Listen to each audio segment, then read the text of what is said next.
নিজের আত্মীয় স্বজন এমন কেউ বাদ নাই যাকে এমপি বানায় নাই, মন্ত্রী বানায় নাই। এবং বেগম খালেদা জিয়াকে এমন কোনো কষ্ট নাই যেটা সে দেয় নাই। কিন্তু আজকে সে কোথায় আছে আর বেগম খালেদা জিয়া কোথায় আছে? এগুলো থেকে শিক্ষা গ্রহণ করা দরকার, এগুলো থেকে শিক্ষা নেওয়া দরকার যে আজকে সারা দেশ এমন কোনো দল নাই, এমন কোনো মত নাই, এমন কোনো ধর্ম নাই যে বেগম খালেদা জিয়ার জন্য আজকে দোয়া করছে না। উল্টোটা দেখেন আজকে শেখ হাসিনার জন্য, যে সে আজকে ফেরারি হয়ে বেড়াচ্ছে।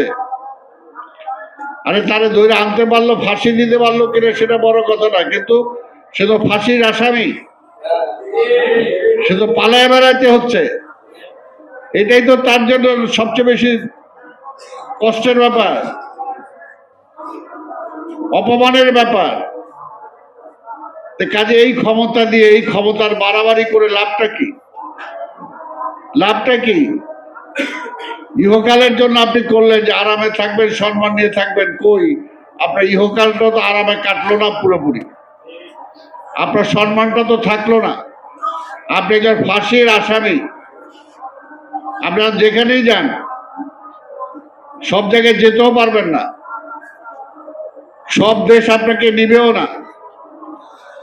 কিন্তু বেগম খালেদা জিয়া আজকে দেখেন তার এই দুঃসময়ের জন্য কাতার একটা দেশ, সেই দেশের প্রধান তার জন্য একটা ফ্লাইট চার্টার করে পাঠিয়ে দিচ্ছে তার চিকিৎসার জন্য। আর আপনি শেখ হাসিনাকে অনেক দেশ নিতেও চায় না। আপনি নিজের টাকায় যাইতে চান, তারপর আপনার নিতে চায় না। কি হবে এই শক্তি প্রদর্শন করে? কি হবে হাজার হাজার কোটি টাকা লোপাট করে? এটাও তো প্রত্যেকের মনস্তাত্ত্বিক ভাবে আমাদের চিন্তা করা উচিত। আমার পাশে ওলামা দলের সভাপতি বসা আছে। আমি আমার ওলামা দলের মালিক ভাই মারা গেছে, আল্লাহ তাকে ব্যস্ত নসিব করুন। আমি তাকে মাঝে মাঝে দুষ্টুমি করে বলতাম যে হুজুর, আমরা রাজনীতি করি, আমরা না পরকালটাকে বাদ দিয়ে ইহকালটা বেশি চিন্তা করি।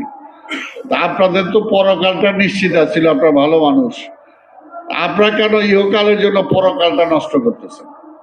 একটু হাসতে হাসতে বলতাম। আজকে বাস্তব অবস্থাটা তাই যে দেখেন শেখ হাসিনা পালাইছে, পাশাপাশি বাইতুল মোকাররমের খতিবও পালাইছে। এটা দুর্ভাগ্য, এটা হাসি না, এটা দুর্ভাগ্য দেশের জন্য। দেশের জন্য যার পিছনে আমি নামাজ পড়ি, যার পেছনে দাঁড়িয়ে আমি নামাজ পড়ি, সেই ব্যক্তিটা যদি সৎ না হয়, নিষ্কণ্টক না হয়, তাহলে তার পরিণতিটা কি হবে? আমি তো আমার আল্লাহর রাস্তায় তার পিছনে আল্লাহু আকবার করে নামাজটা পড়লাম, আল্লাহ আমাকে কবুল করবে, কিন্তু তার পরিণতিটা কি হবে? তার দায়টা কতটুকু হবে? তার সাজাটা পরকালে কতটুকু হবে? সেই জিনিসটা কি চিন্তা করছেন? এই কারণে বললাম যে দায় তাদেরই বেশি। কিন্তু আজকে বিচারক যে অন্যায়ভাবে রায় দেয়, আল্লাহর কাছে কিন্তু তার জবাবটা সেইভাবেই দিতে হবে। সে আল্লাহর প্রতিনিধি হিসাবে বিচার করে। সেই জায়গায় আজকে প্রত্যেকটা মানুষ আজকে ঘুষখোর হয়ে গেছে। সমাজে প্রতিষ্ঠা পাইতে হলে, বেঁচে থাকতে হলেই ঘুষ খাইতে হবে, 2 নাম্বার করে টাকা কামাইতে হবে, তাহলে বাঁচার কোনো উপায় নাই।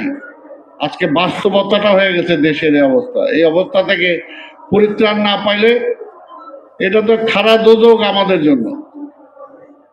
এই অবস্থার জন্য একটা কালচারাল, মানসিকভাবে আজকে কালচারাল ভাবে রেভলিউশন দরকার, নিজেদের মধ্যে পরিবর্তন আনা দরকার, সবার প্রতিটা মানুষের মধ্যেই।